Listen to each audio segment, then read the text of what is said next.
Let's do it to it, everybody. Welcome to the finals here in Charlotte, North Carolina. Cedric Phillips, Craig Krempels. We are here in the booth. Nick Miller's down in the feature match area, getting ready to do a write-up of our feature match between Todd Stevens, #1 overall seed on the SCG Tour leaderboard, and Eldrazi Tron against Chris Castro-Rappl playing Living End. And Chris, welcome to hell, my friend, because you got to go through this again. We've seen this opener before. We have. This is the one that's easy to beat. Well, Todd is on 5 cards, and he did this. Chris had to face this previously in the quarterfinals of a land, a Chalice on 0, and a Relic, and see if he can overcome it. Well, and Todd just drew a land right off the top of his deck into play. Scryed it right to the top. Scryed it right to the top. It looked like Chris just drew a Fulminator Mage that turn. Step 1. So that lines up very well if Todd is light on lands here. Horror of the Broken Lands has been cycled. Although if Chris doesn't have lands either, it's an issue. Well, there's Copperline Gorge. Looks like he's doing all right. And now Stevens will untap and draw. He will activate. He will play an Expedition map. Oh, what a tease. Yep. This is getting hard here for Chris. And it's also getting hard for Todd. If his land gets blown up this turn, okay. A reprieve. Yeah, cycle and Architects of Will. This is such a tough matchup for Chris. Now he's got to face the Relic plus Chalice combo again. Again? Yeah, and they're both light on lands this time. Yeah, let's go to Todd Stevens, who's drawn a copy of Eldrazi Temple. He'll start by activating his Relic. Now he's going to crack his Expedition map. I think we might go see him grab the Mine. Yes. Yeah, it'd be pretty surprising to see him get anything else here. I don't think he needs a Ghost Court or anything like that right now, does Stevens, as he's got Tron online and an Endbringer in hand. Architects of Will be cycled yet again. Now the plan last time for Chris was hope his opponent didn't draw any lands. Yep. And hard cast some Street Wraiths. And that worked. Yep. But Stevens has 7 mana. Yeah, he has Tron, and this time Chris does not have the lands. Yes. So it's only getting more difficult here for Chris, as he's going to discard a copy of Living End. We're going to go back over to Todd Stevens, who will untap those lands. And maybe most importantly, that Relic of Progenitus. He'll draw a card. It's a Thought-Knot Seer. This is a good hand. It's got a lot better, as there's an activation, and now here is Thought-Knot Seer. I wasn't sure if Stevens was going to go towards Thought-Knot Seer or Endbringer, but you'll get an idea of what he is working with. That, I believe, is 4 copies of Fairy Macabre. Just rolling on quads. Yep, along with 2 Demonic Treads and a Fulminator Mage. Fulminator Mage is the choice. That is exiled as well. Yep, and Chris is going to win the high hand of the night with quads Fairy Macabre. Now, what's Chris's way out of this? It starts with Beast Within, right? I think it's too late for that. Yeah? Like, honestly, Todd has another big Eldrazi in his hand, so he's got pressure on the board. Chris has basically no graveyard at this point. He's got to get the Chalice off of the board in order to resolve Living End. It's just too many pieces. He's too far behind now. But yes, theoretically, it starts with Beast Within getting the Chalice off of the board. He'll cycle Street Wraith his way. He's going to fall down to 18 to do that. Rolling on quads, indeed. It's funny because Fairy Macabre is really good in the format right now, but it's really bad in this matchup. Relic Progenitus is the draw here for Stevens. Yeah, that card's okay. Yeah. Aptly named Endbringer, perhaps. Another Relic there is Endbringer. And he is tapping the mat, and with good reason, as Todd Stevens is going to win game #1 here over Chris Castro-Rappl. Eldrazi Tron very quickly up a game here over Living End. It's going to be an upset if Living End can get it done here, and it doesn't get any easier. We'll go to that sideboard for Todd Stevens in just a moment. We're going to start with Chris, who's got 3 Ricochet Trap, 3 Ingot Chewer. We know those are going to come in along with the 2 Shriek Maws, 2 Dead Gone, 2 Fulminator Mage, 2 Beast Within, and a Brindlebore. At least he's got cards to bring in, right? Yeah, the Brindlebore really shines in this matchup. Oh, is that what it does? Is that what it does? You want to take the? Are you making sure I'm paying attention? Yeah, just checking to see if you're paying attention. I'm with you. I'm with you all the way. Trust me. No, a lot of cards are going to come in here. I like Beast Within. The Ingot Chewer obviously has to come in. I like Shriek Maw, and I like the Fulminator Mages. That's a lot of cards. That's all the amount of cards to bring in. You know, that's 7 we're looking at here. 3 Chews, 2 Shrieks. Actually, 9. I take it back. Yeah, 2 Fulminator Mages, 2 Beast Withins, and it's pretty easy to say. All right. Fairy Macabre, see ya. Yep. Those are probably the first 4 that go. Sure. I'm not really sure what else you want to do. Potentially you want to shave some Simian Spirit Guides. Okay. You might not feel obligated to combo off on turn 2. Yeah, don't need to go crazy. Yeah. Okay, that makes some sense. The Eldrazi deck it can be explosive, but not until turn 3 anyway. Okay. So you can wait a couple of turns. So maybe you want to shave some of those cards. And then there's so many cyclers in the deck that, you can take 1 or 2 cyclers here or there, shave them, because you're bringing in, like, Ingot Chewers and Shriek Mauls are both creatures that are going to end up in your graveyard. Makes sense. So you'll have enough. If you resolve Living End, he'll be able to kill him. Ideally. He's got enough creatures in the graveyard that he should be all right. We're going to Todd Stevens' side. 2 Warping Whale. Great because it counters sorceries, which means it can counter Living End. You got 2 Grafdigger's Cage, which you got to read that card. Doesn't do anything against Living End. Does not work. It's very strange, but it does not do anything against Living End. You got 2 Surgical Extractions, 2 Hangerback Walkers, 2 Ratchet Bomb, 2 Relic of Progenitus, a Wormcoil Engine, a Basilisk Collar, and a Pithing Needle. Yeah, so we like the Warping Whales here. He already has the full playset of Chalice of the Voids. It's right where he wants to be. The Relic of Progenitus obviously is a big problem for this Living End deck, so 2 more of those are going to be coming in. And then it's a question of if Todd wants to shave some of the more expensive cards from his deck. So if he does, I could see potentially bringing in some Hangerback Walkers or the Wormcoil Engine if he feels like he wants to be a little bit smaller. Well, those are the options there for both players. As Todd Stevens will be on the draw, Chris Castro-Rappl will be on the play with his Living End deck. It's a very tough matchup, but he's gotten by it once. See if he can do it again here momentarily. But we got to talk one last time about that Invitational for Season 1 that's taking place in Roanoke, Virginia, just a couple weeks from now. You take a look at the calendar. There's Grand Prix Las Vegas next week. After that, there's Grand Prix Cleveland in my beautiful hometown, and soon to be 2-time NBA champions. Well, that's exciting. That's very exciting. Yeah. I agree. And then we'll be going to Roanoke, Virginia for this awesome tournament.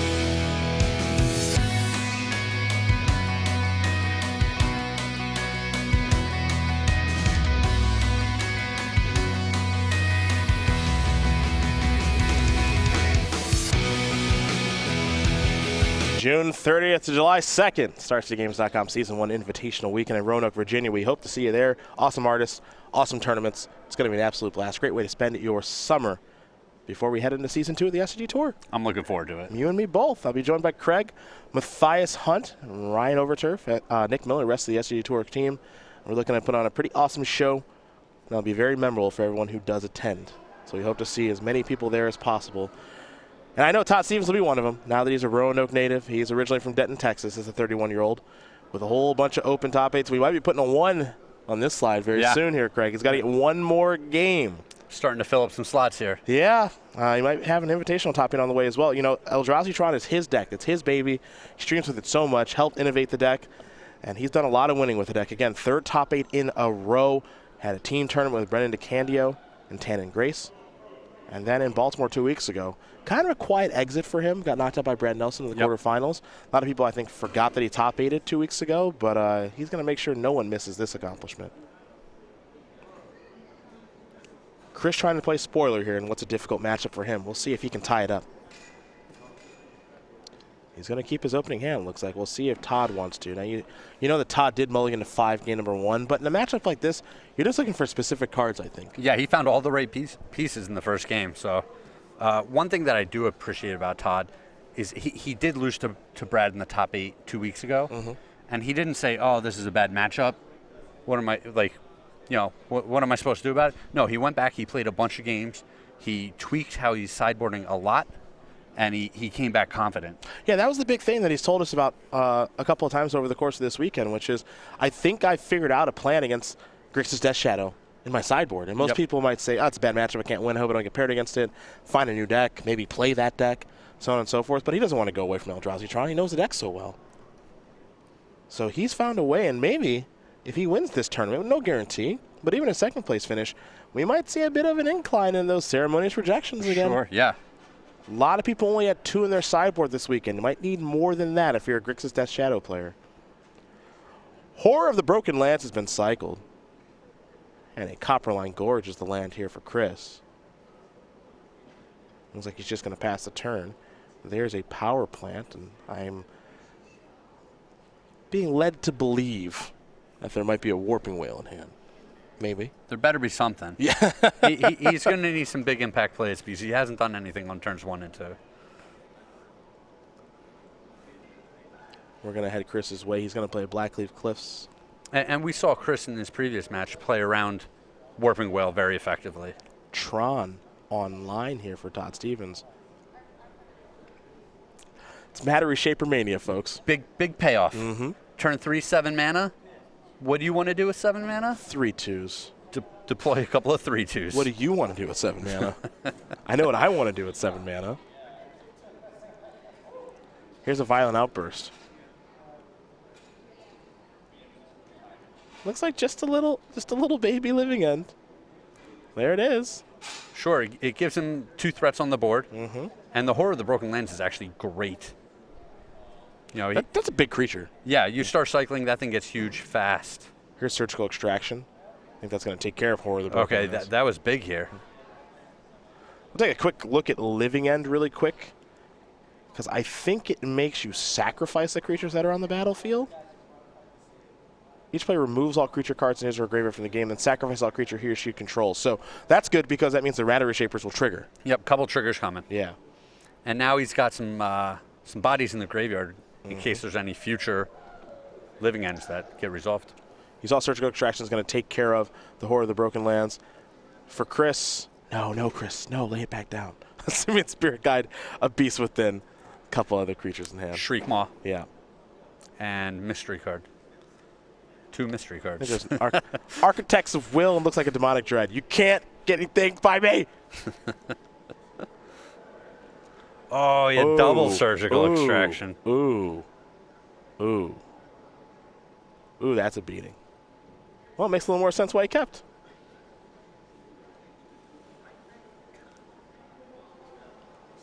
I am a little curious, Craig, if maybe you just let it resolve and then you Surgical Extraction the Living End? Well, yeah, I think potentially if he's just getting back 1/3/4.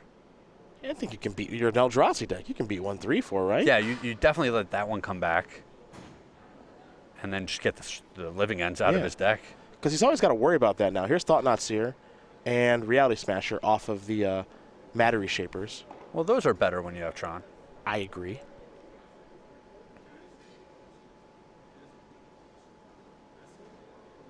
Chris will draw now. And we'll see if he wants to upkeep Beast Within to break up this Tron. I wouldn't be surprised. Seems like a good use of the card. And we are in Todd Stevens' upkeep. Yes. So he's going to go after the Tower of Power, as most people do. There's a Todd Anderson token. Love it. That's Todd Weiser. And, of course, Todd Stevens, known as Todd Light. Here is a Thought-Knot Seer. 2 Simian Spirit Guides, another copy of Beast Within, a Shriekmaw, which I think might have to go.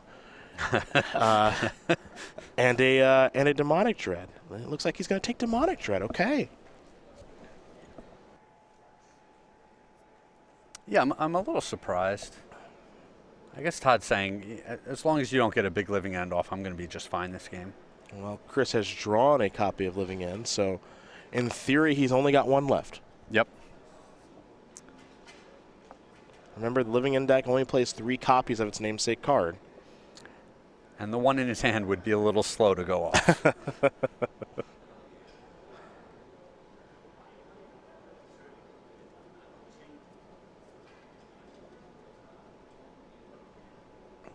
Decisions here for Chris.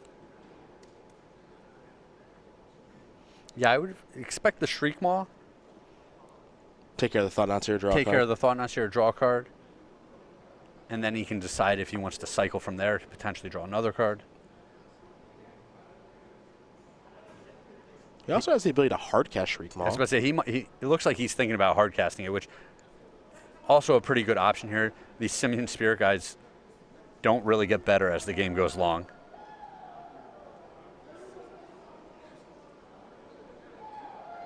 I think I'm on board with this.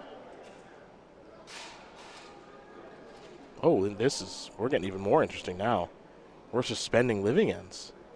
Okay. This is tough. We know that Todd has a reality smasher. He picked up another copy of Thought Knots here, too. He can get to work so quick here. Yeah, this is actually a really hard way to go about doing it.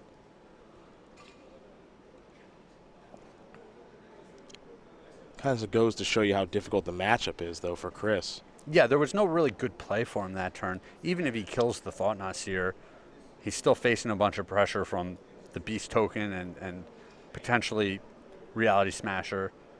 We see Todd drew another Thought Knot Seer.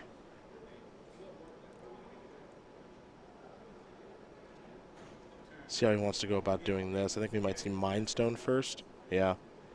And now you're going to see Thought Knot Seer. And then we might say that actually just takes Shriek Maul. Yeah. Yep. Remember, that's exiled. It doesn't go into the graveyard. So I don't know if he's ever going to get time to resolve this living end. Draw a card. Well, all right. He drew a Violent Outburst, which is a copy of Living End. Yes. It's still kind of awkward for him, though. He might be able to catch a Reality Smasher if Todd gets a little bit greedy. Oh, boy. Todd got super greedy. Yeah, he did. So he's going to come with all the creatures. Now here is Violent Outburst, which is a copy of Living End. But Chris has nothing going on in his graveyard. Mm-hmm. He will draw some extra cards off these Thought Knot Seers. And Todd has a couple of 3/2s coming back from the bin. Yeah, so sometimes when you play against Living End, you've probably seen this before, you get yourself into a weird loop as the Living End player where it's not just a one-sided wrath anymore. Yep. You're bringing things back for your opponents.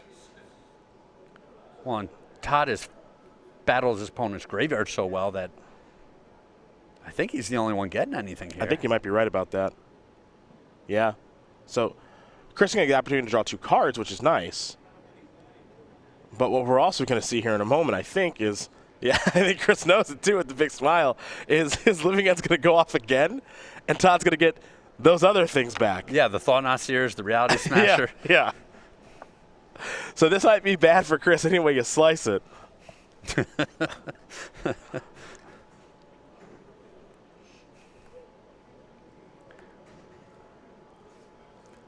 The loop, the hard lock, as you call it. Yeah, demonstrating the wrong loop.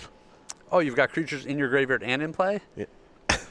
All Living End. Yeah. Oh, now you still have creatures in your graveyard and in play. Yeah.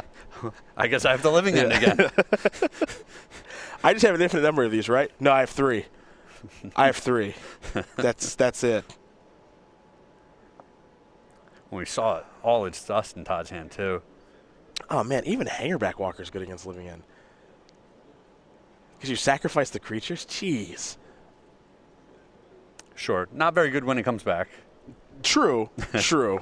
No argument there. But yeah, this is a tough matchup. My goodness. Right now, Todd could sacrifice the expedition map to get a tower. And use tower plus Mind Stone to make a Hangerback Walker for 3, if he wants, if he feels the need to. Sure. Not sure it's necessary.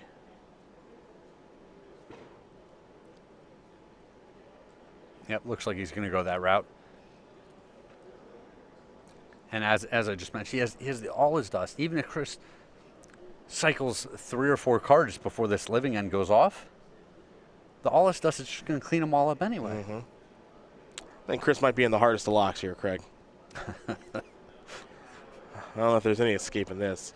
We're going to see a Hangback Walker for 3. He's just going to do it via Tron land. It's all the same.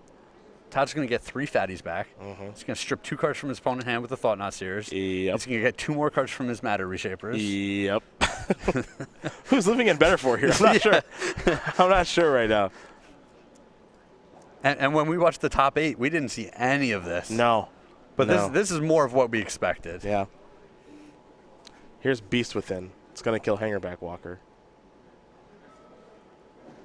So there's 3 Thopters. And he'll get a Beast token too. So they're all going away, though. Yeah. All right. Living End will be cast. And there will be some cycling that's going to take place here, I imagine. All right. Cycle Desert Ceradon. That's a big boy. Yeah. Doesn't matter. What else we got? Carrieted. That's a big boy. Yeah.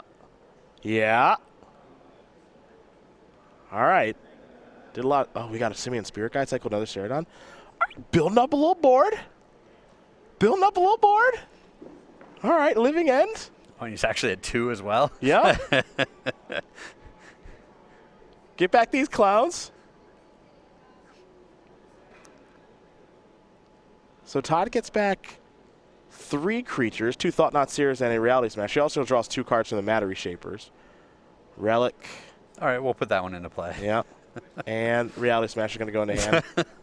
But it has to do with the All is Dust, right? Yeah. That's the problem. Well, I think Todd could win without the All Is Dust. Fair enough. Fair enough. But that one will definitely close out this game. We'll exile the Beast Within. You, of course, get to keep your lands. And Stevens.